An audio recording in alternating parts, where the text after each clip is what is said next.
농촌에서 사시는 분들은 봄이 오는 소리를 가장 먼저 느끼는 것이 무엇을 통해서 느끼실까요?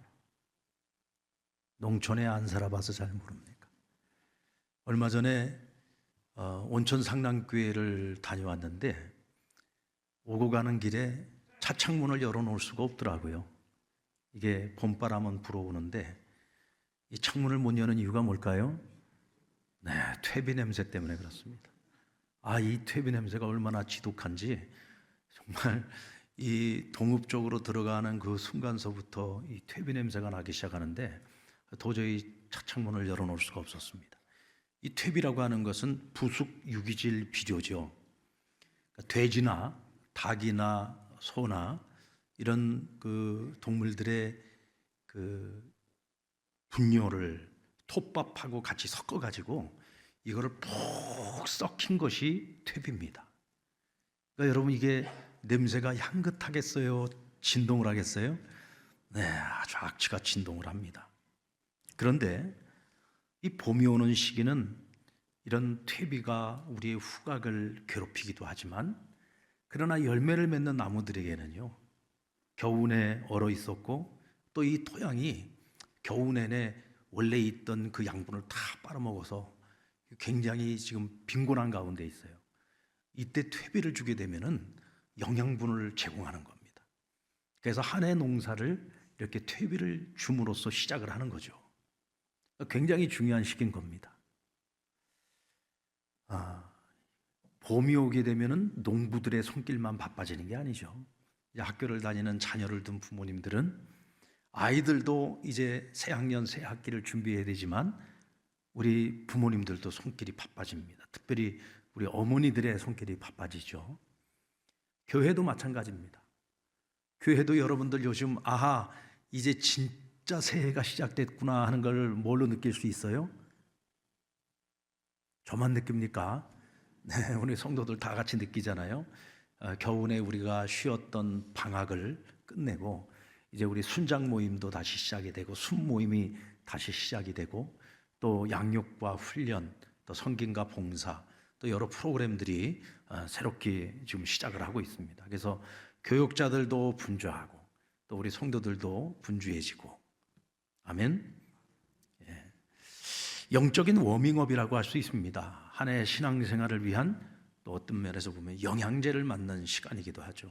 이 시기에 우리가 얼마나 영적으로 준비하고 또 우리가 얼마만큼 워밍업이 잘 되어 있느냐에 따라서 금년 한 해를 살아가면서 우리의 신앙에 좋은 토양을 만들고 또 좋은 열매를 맺을 수가 있는 겁니다.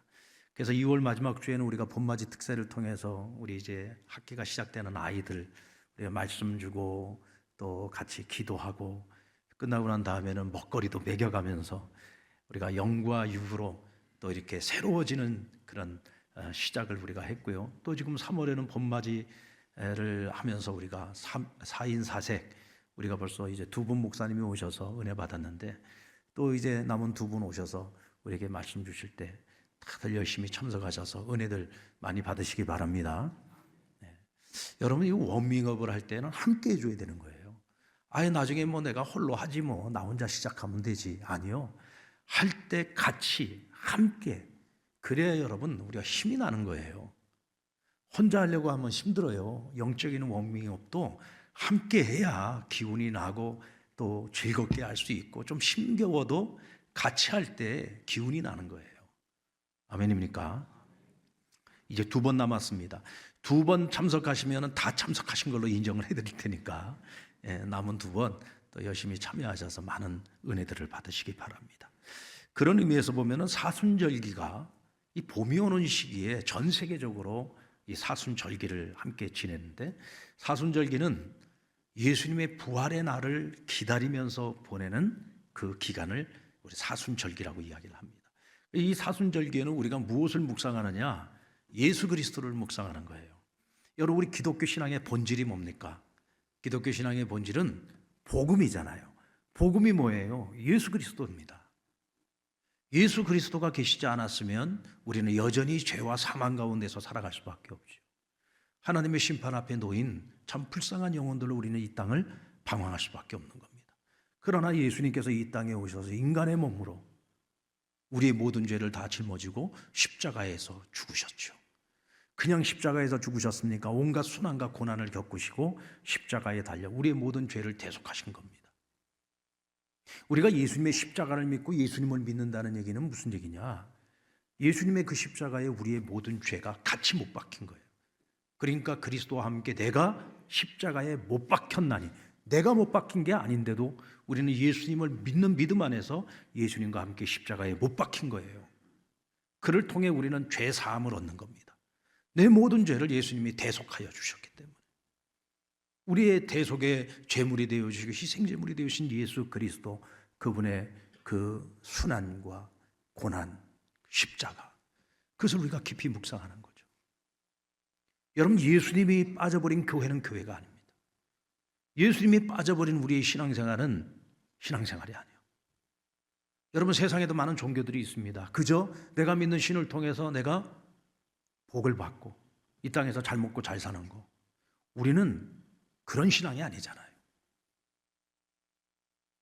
우리를 위해서 자기를 희생하신 예수 그리스도, 그분을 믿는 믿음 안에서 죄사함과 구원과 하나님의 자녀가 되는 권세를 얻어 하나님을 아버지라고 부를 수 있게 되었고, 그래서 우리는 이 땅에서 사는 동안 그리스도를 따르기 위하여 자기 십자가를 지고 그 길을 가는 사람들이죠.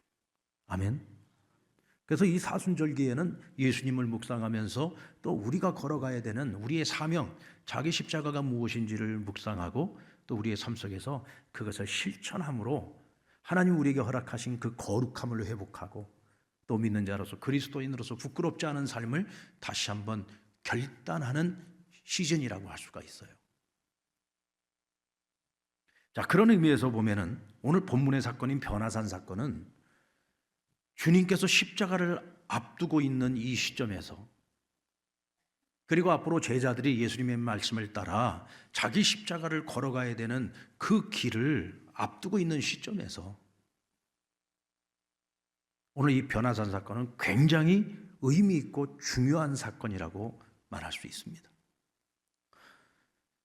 예수님께서 베드로와 야고보와 요한 이 세 명의 제자를 따로 데리고 한 산에 오르셨을 때 일어난 일입니다. 그날도 예수님께서는 산에 올라가 홀로 기도하셨어요. 그리고 함께 갔던 제자들은 무엇을 하고 있었습니까? 함께 깨어 기도했습니까? 아니요. 오늘 본문에 보면 그들은 잠들었다 그랬습니다. 예수님께서 십자가 지시기 바로 직전에 겟세마네 동산에 올라가서 기도하실 때에도 이 세 명의 제자를 따로 데리고 올라가셨는데 그때도 이 세 제자는 자고 있었어요.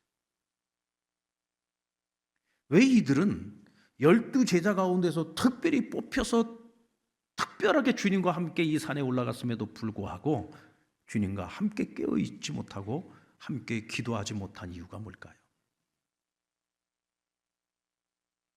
그들은 때를 분별하지 못했습니다.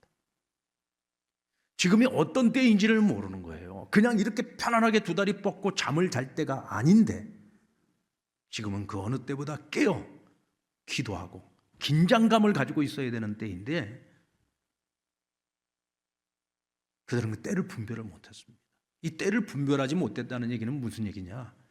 예수님이 누구신지에 대한 예수님의 정체성에 대해서조차도 그들은 확실한 믿음을 가지고 있지 못했습니다.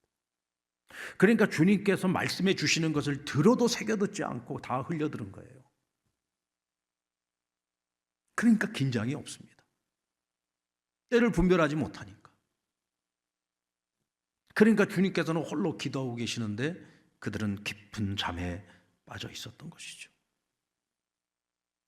자, 이와 같은 때에 주님이 기도하시던 중에 영광스러운 모습으로 변모하십니다. 하나님의 영광이 기도하고 계신 우리 주님에게 임한 거죠. 그때 모세와 엘리야가 나타납니다. 여러분, 모세와 엘리야는 그 당시에 천상의 존재입니까? 지상의 존재입니까? 천상의 존재죠. 하나님께서 보내신 겁니다. 그러니까 예수님처럼 그들도 영광스러운 모습으로 예수님과 함께 만났어요. 그리고 그 시간에 이 두 사람을 통해서 예수님에게 전한 말씀이 뭐냐? 이제 곧 예루살렘에 올라가 당신은 죽어야 됩니다. 이것을 전한 거예요. 주님이 들으신 얘기는 희소식이 아닙니다. 기쁜 소식이 아니에요. 죽어야 된다는 소식이었습니다. 너가 죽어야만 인류를 죄와 사망에서 구원할 수 있다. 이제 그 날이 왔다. 너가 이 땅에 온 그 목적을 실현할 때가 되었다. 이와 같이 대화를 나누고 있는 중에 모세와 엘리야가 이제 하늘로 오르려고 하는데 그때 제자들이 잠에서 완전히 깨었다고 했습니다. 그리고 그 영광스러운 모습을 본 거예요. 그러자 베드로가 자신이 무슨 말을 하고 있는지 몰랐다고 했습니다. 무슨 말인지 자기가 하고 있는 얘기가 무슨 뜻인지도 모르고 입에서 툭 튀어나온 얘기가 뭐예요? 주님, 여기가 좋사오니 이곳에 초막셋을 지어놓고 하나는 주님을 위하여, 하나는 모세를 위하여, 하나는 엘리야를 위하여 이곳에 집을 짓겠다는 거예요. 여기가 좋다는 거예요. 내려가기 싫다는 거예요. 왜 그렇습니까? 여기에 하나님의 영광이 임하였기 때문이죠. 그러고 있을 때 갑자기 구름이 그들을 덮었습니다. 그리고 하늘에서 음성이 들려옵니다. 이는 나의 아들 곧 택함 받은 자니 너희는 그의 말을 들으라. 모세와 엘리야는 이미 하늘로 올라갔고 구름이 걷히고 난 후에 보니까 예수님만 혼자 남아 계시는데 하늘의 음성이 오늘 지금 너희들 눈앞에 있는 너희의 스승 예수는 누구냐? 그는 하나님의 아들이다. 그는 하나님께서 택하신 자다. 그러므로 너희는 그의 말을 들으라 말씀하십니다. 여기 두 가지가 있죠. 하나는 뭐냐? 예수님의 정체성에 대해서 하늘이 확인해 준 겁니다. 예수는 누구다? 하나님의 아들이다. 그리스도다. 그는 하나님이 택하여 기름 부은 자다. 그가 너희를 이 세상에서 죄로부터 구원할 자다. 그걸 말씀하고 있는 거예요. 그러므로 들으라는 겁니다. 여러분, 제자들이 지금까지 예수님 말씀 안 들었습니까? 3년 동안을 듣고 보고 배웠어요. 안 들어온 게 아닙니다. 들었습니다. 들었음에도 불구하고 다시 들으라는 거예요. 흘려 듣지 말고 새겨 들으라는 거예요. 근데 사실 예수님이 오늘 이 사건 속에서는 한 말씀도 안 하고 계세요. 여러분, 오늘 본문을 다시 한번 보세요. 이 본문 말씀 속에, 이 사건 속에서 예수님이 한마디라도 말씀하고 계시는가? 한마디도 얘기 안 하셨습니다. 그런데 그의 말을 들으라고 말씀을 합니다. 이것은 한 시점을 근거로 해서 지금 말씀하고 있는 것인데 28절 말씀에 보면은 이 말씀을 하신 후 8일쯤 되어 이 변모산 사건이 있었다고 말씀하고 있어요. 그러면 오늘 이 변모산 사건이 있기 7일 전에 예수님께서 제자들에게 특별하게 하신 말씀이 있었다는 거예요. 그 말씀이 있고 난 후에 7일이 지나고 오늘 8일째 되는 날 이 변화산 사건을 경험했고 하늘의 음성이 예수님은 하나님의 아들이시다라고 말씀하면서 그의 말을 들으라. 7일 전에 했던 그 말씀 너희도 기억하고 있어? 그 말씀 새겨 들었어? 이제라도 새겨 들어. 주님이 7일 전에 너에게 했던 그 말씀은 정말 중요한 말씀이야. 너희가 이 말씀 기억하지 못하면 이후로 너희가 걸어가야 될 길은 감당할 수 없어. 들어야 돼. 들어야 된다고 말씀하십니다. 그러면 7일 전에 주님이 제자들에게 하신 말씀이 무엇이었습니까? 주님께서 제자들에게 물었어요. 얘들아, 사람들이 나를 누구라고 하더냐? 어떤 이들은 세례 요한이 부활했다고도 이야기를 하고 어떤 이들은 선지자가 오셨다라고도 얘기를 합니다. 그래? 그럼 너희는 나를 누구라고 생각하느냐? 그랬더니 베드로가 주는 그리스도시요 살아계신 하나님의 아들이십니다. 그러니까 예수님 뭐라고 하셨어요? 내가 이와 같이 하는 말은 혈육으로 하는 말이 아니라 하나님이 너에게 이와 같은 생각을 주셨다. 그러면서 그를 칭찬하셨어요. 그리고 뭐라고 하십니까? 평상시에는 시몬이라고 불렀던 베드로를 반석이라는 이름의 베드로로 부르면서 너의 그 반석 위에 내가 교회를 세울 것이다. 그리고 내가 너에게 천국 열쇠를 맡기겠다고 말씀하십니다. 지금 예수님께서는 베드로를 통해서 자신의 정체성을 그곳에 함께 있던 제자들로 하여금 듣게 하고 깨닫게 하고 확신하게 한 거죠. 얘들아, 내가 누구냐? 오늘 베드로의 고백처럼 나는 그리스도요 하나님의 아들이야. 하나님의 택하신 자 그리스도 기름 부은 자다. 여러분, 우리가 믿는 예수님은 어떤 분이십니까? 우리는 예수님을 어떤 분으로 믿고 있습니까? 여러분, 우리도 예수님이 하나님의 아들 되심과 그리스도 되심을 믿고 있습니까? 믿고 계십니까? 여러분, 예수님을 선지자 중에 한 사람으로 믿는 것과 그가 하나님의 아들 되심을 믿는 것은 하늘과 땅 차이입니다. 오늘 제자들 역시도 아직까지 예수님이 하나님의 아들이라는 믿음과 확신이 없어요. 어쩌면 위대한 선지자로서 오신 한 사람 메시아일 거라고 그들 나름대로 생각을 하고 있었습니다. 그러니까 그들이 생각하고 있는 것은 하늘의 영광이 아니라 이 세상의 지상 왕국을 건설하고 세상에 영광이 주어질 것을 꿈꾸고 있었던 거죠. 그런 순간에도 예수님은 계속 무엇을 말씀하고 계시냐? 내가 누구냐? 너희들은 나를 누구라고 믿느냐? 나는 하나님의 아들이요 그리스도다. 너희가 이 믿음 갖지 않으면 안 돼. 너희들이 이 고백이 없으면 안 된다. 너희의 이 신앙 고백 위에 앞으로 교회는 세워질 거다. 이 말씀을 하고 있는 거죠. 이제 얼마 안 있으면 예수님 고난의 길을 가십니다.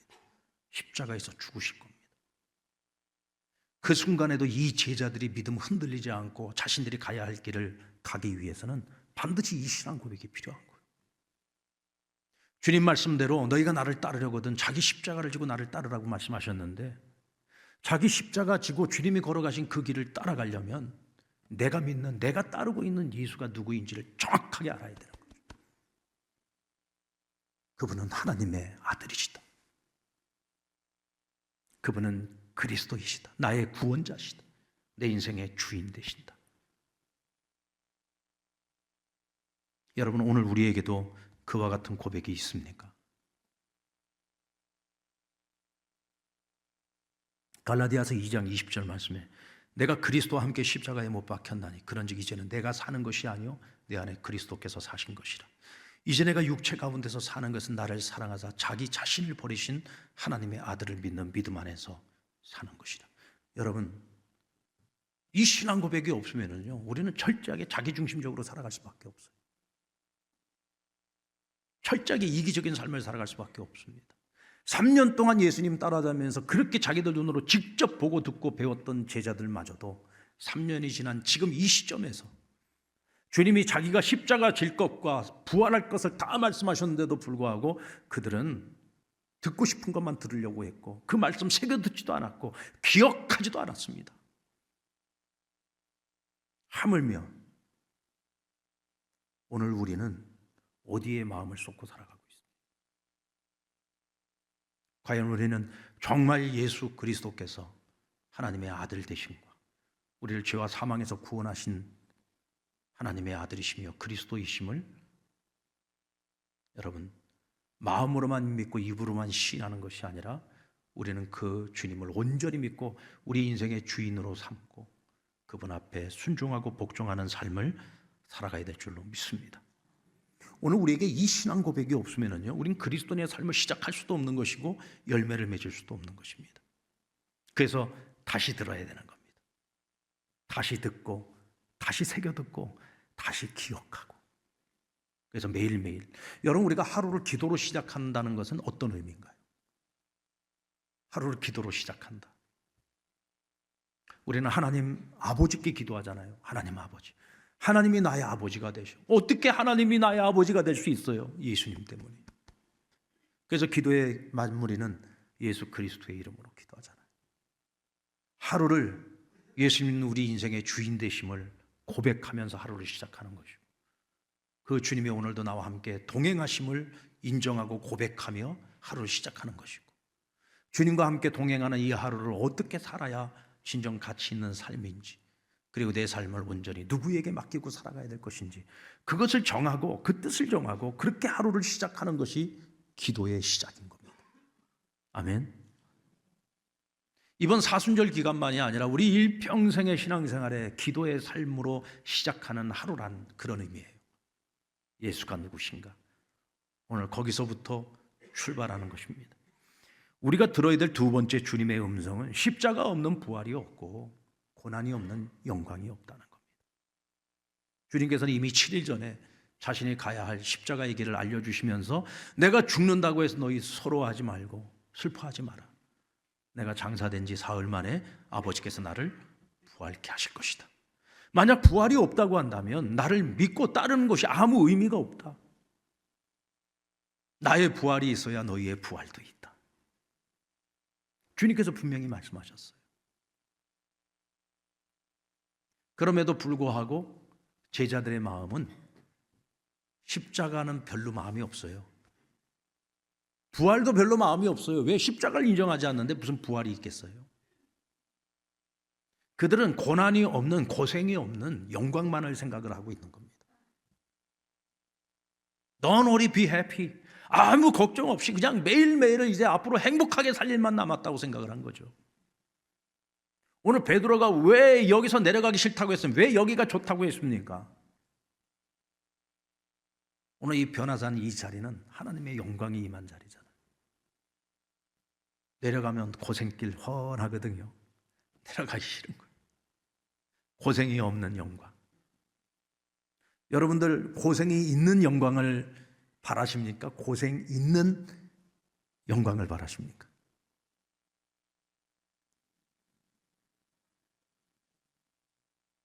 나는 고생하고 싶다. 근데 여러분 고생에도요 종류가 내가 어리석고 미련하고 내 욕심, 내 욕망 때문에 겪어야 되는 고생도 있고 자기 십자가 가지고 하나님 영광 위해서 살다가 겪는 고난도 있어요.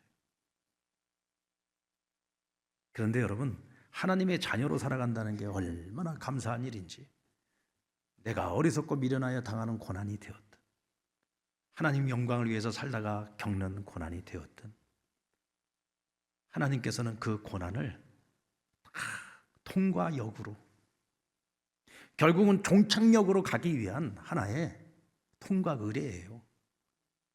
결국은 하나님께서는 우리가 그 인생의 열차를 타고 갈 때 여러분 이 고난이라고 하는 역을 통과해야만 종착역에 도착을 하잖아요. 아닙니까? 건너뛸 수가 없어요. 저희 신대원 다닐 때 마지막 이제 졸업반 3학년 때 소망교회 원로 목사님이신 곽선임 목사님이 저희 설교 실습 시간 가르쳐 주셨어요. 그때 그런 말씀을 하셨던 게 제 마음에 참 오랫동안 기억에 남는데 그래서 저도 제 후배들한테 그 얘기를 가끔 합니다. 목회를 하다 보면 건너뛰기란 없다라는 말씀을 하시더라고요. 결국은 거쳐야 되는 이 고생과 고난과 환난을 다 거치고 나서야 목회가 열매가 있는 거지. 고생을 피하고 고생 없이 영광만을 생각할 절대로 해서는 안 된다. 그래서 목회길은 어떤 선택의 순간들이 많이 올 때 힘들고 어려운 길을 택하라는 말씀을 하시더라고요. 왜? 어차피 한번 겪어야 될 거니까. 자원하여 그 길을 가라는 거예요. 자원하여 가는 것과 어쩌다 보니 억지로 그 고생의 길을 가야 하는 것은 다르다는 거죠. 여러분 우리가 신앙생활이라는 것도 마찬가지입니다. 꼭 목회자의 길뿐만이 아니고 신앙생활이라는 게 그래요. 하나님의 자녀로 살아간다는 건 우리가 거듭난 생명으로 살아가는 것이고 이전과는 다른 가치관과 서로 다른 목표를 가지고 이제 우리는 살아가는 거잖아요. 우리가 꿈꾸는 나라는 하나님 나라입니다. 이 지상의 나라에서의 영광이 아니에요. 우리는 하나님 나라의 영광을 꿈꿀 때 하나님께서는 이 지상에 필요한 것도 더하여 주신다고 했어요. 어디에 우리의 삶의 목표를 두고 살아갈 것인가? 하늘의 영광을 꿈꾸고 언젠가 우리가 믿음의 선한 싸움 다 싸우고 달려갈 길 마치고 끝까지 믿음을 지켰을 때 바울의 고백처럼 내가 이후로는 하나님 앞에서 하나님께서 예비하신 받을 의의 면류관, 그것을 사모하는 모든 자들이 받을 의의 면류관을 우리는 바라보면서 사는 것이다. 그래서 너희에게 고난이 찾아오더라도 고생길이 찾아오더라도 절대로 낙심하지 말고 주를 더욱 바라보고 하늘의 영광을 바라보면서 너희가 가야 할 그 십자가의 길을 가라. 그러면 하나님이 동행하시면서 우리 인생 책임져 주시고 우리를 하여금 승리케 하실 것이고 결국은 그 영광을 보게 하실 것이라는 거죠. 여러분 믿습니까? 지난 금요일 날 여기 경남 노회 우리 사모님들 교육자 부인회라고 있어요.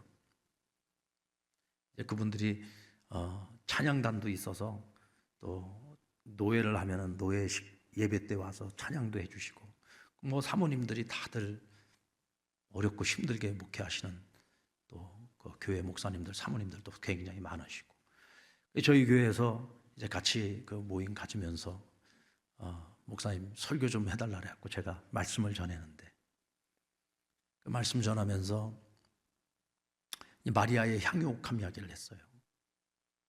예수님께서 그 마리아가 향유를 부어 예수님의 발을 자신의 머리카락으로 닦을 때 옆에 있는 사람들이 전부 낭비라고 얘기하지 않았냐. 사모님들도 목사님들하고 결혼한다고 할 때 다들 낭비라고 얘기하지 않았겠냐. 막 박수 치면서 환영해 주는 사람이 얼마나 있었겠냐. 왜 그 힘든 길 가려고 하냐. 왜 그 고생길 가려고 하냐. 당시에 목사님들 다 신학생들이었을 텐데 그 가난한 신학생들하고 결혼한다 그럴 때 얼마나 많은 반대들이 있었겠냐. 그래도 사모님들 하나님 그 마음 만져주셔서 그 목사님들 만나서 고생길 지금까지 목회하면서 참 눈물도 많이 흘렸을 텐데 그러고 보면은 하나님이 목사님들 편이다. 내가 객관적으로 볼 때 보면은 항상 사모님들이 목사님들보다 몇 배는 훨씬 낫더라. 그런데도 눈에 콩깍지를 씌워가지고 목사님들 만나서 여기까지 함께 동역하면서 목회해오고 하게 하신 거 보면은 하나님 목사님들을 훨씬 사랑하는 것 같다. 그런데 당신들이 걸어온 길 결코 헛된 길 아니고 당신들이 흘린 눈물 언젠가 하나님 앞에 섰을 때에는 가장 큰 영광으로 하나님께서 옷 입혀주실 거다. 다들 눈물 흘리시더라고요. 여러분 그것이 어찌 목회자의 길이고 사모의 길뿐이겠습니까? 이 땅을 살아가는 우리 모든 그리스도인들이 언젠가 하나님이 입혀주실 그 영광의 옷 우리가 흘렸던 그 눈물 하나님이 닦아주실 그날이 있지 않겠습니까? 그러므로 오늘 우리에게 있어서 가장 중요한 것 오늘 우리가 정말로 다시 한번 새겨 들어야 될 주님의 마지막 말씀은 너희가 서 있어야 될 곳이 어디냐 하는 것입니다. 베드로는 여기가 좋사오니 이 영광의 자리에 자기가 무슨 말을 한 줄 모르고 했다는 얘기는 무의식 중에 했다는 얘기예요. 이건 뭐냐? 평상시에 내가 가지고 있던 생각이에요. 고생 없는 영광, 이 지상의 영광. 이게 어떻게 보면 제자들의 마음을 대변하고 있는 거죠. 근데 주님은 너희가 있어야 될 곳은 여기가 아니야. 언젠가는 이 자리에 서게 될 거다. 그러나 지금은 아니다. 그리고는 제자들을 데리고 내려왔죠. 세상으로 돌아왔습니다. 그런데 그들이 돌아온 세상은 어떤 곳이었습니까? 예수님과 제자들이 3명이 함께 변화산에 올라갔다 온 사이에 한 귀신 들린 아이의 아버지가 자기 아들을 이 병을 해결을 해보려고 예수님이 찾아왔는데 마침 예수님이 계시잖아요. 그러니까 제자들 보고 우리 아이에게서 귀신을 좀 내쫓아달라고. 근데 제자들이 별짓을 다 해봐도 안 됩니다. 해결을 못 해줬어요. 근데 마침 예수님이 내려오시니까 이 아버지가 예수님께 쫓아가서 자초지정 얘기를 합니다. 고자질을 한 거죠. 예수님 와가지고 예수님 제자들 보고 좀 해결해달라고 그랬더니 이 제자들이 이 귀신 못 내쫓네. 예수님 어떻게 내 아들 어떻게 해결해 줄 수 없겠습니까? 그러자 예수님이 그 제자들을 보고 뭐라고 말씀하십니까? 이 패역한 세대요. 내가 언제까지 너희와 함께 할 줄로 아느냐? 내가 언제까지 참아야 되느냐?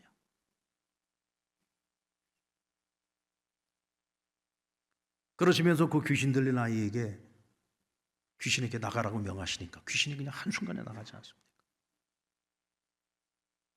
우리는 이 사건을 보면서 결국은 제자들이 이 땅에서 살아가는 동안 머물러야 하는 그 자리는 영광의 자리가 아니라 죄와 사망과 심판 아래 놓여 있고 오늘도 악한 영들이 지배하고 있는 이 세상 속에서 끊임없이 영적 전쟁을 치러야 되는 이 영적 전쟁터 이 한복판에서 오늘 우리는 살아가야 되는구나 라고 하는 것을 우리에게 말씀해 주고 있는 거예요.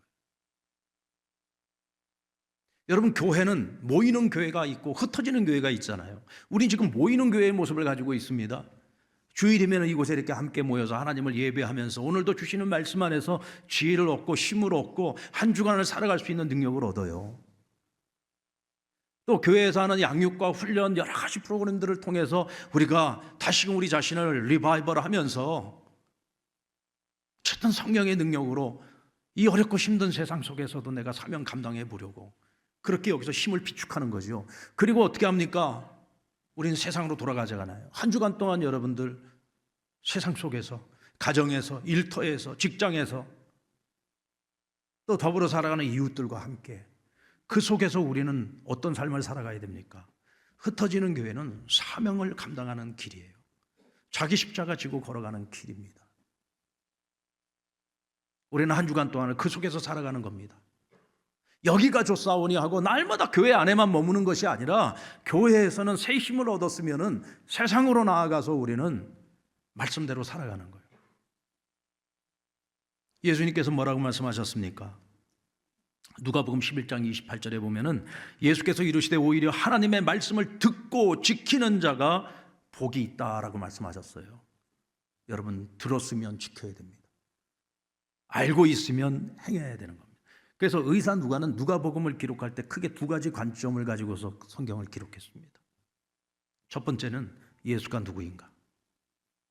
예수님이 누구신지에 대한 분명한 믿음과 확신과 고백이 없이는 우리의 믿음이 출발할 수 없다.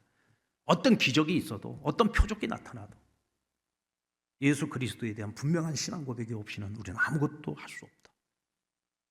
그리고 또 한 가지는 아는 것과 행하는 것은 다르다는 것. 너희가 아는 것을 행하라. 그러니까 선한 사마리아 사람 비유를 말씀하실 때 율법학자는 영생의 길이 무엇인지를 알면서도 예수님 시험하려고 물었다고 했어요. 어떻게 영생을 얻었습니까? 예수님께서 율법에서 뭐라고 말씀하고 있고 너는 그것을 어떻게 읽느냐라고 묻습니다. 그러자 하나님을 사랑하는 것이 내 이웃을 내 자신과 같이 사랑하는 것입니다. 옳도다. 너 잘 알고 있구나. 너가 아는 대로 행하라 말씀하셨어요. 모르는 게 아니에요. 다 알아요.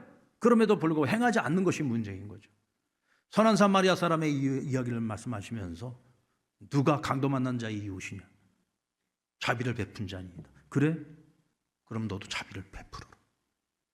모르는 게 아니라 알기는 아는데 행하지 않아요.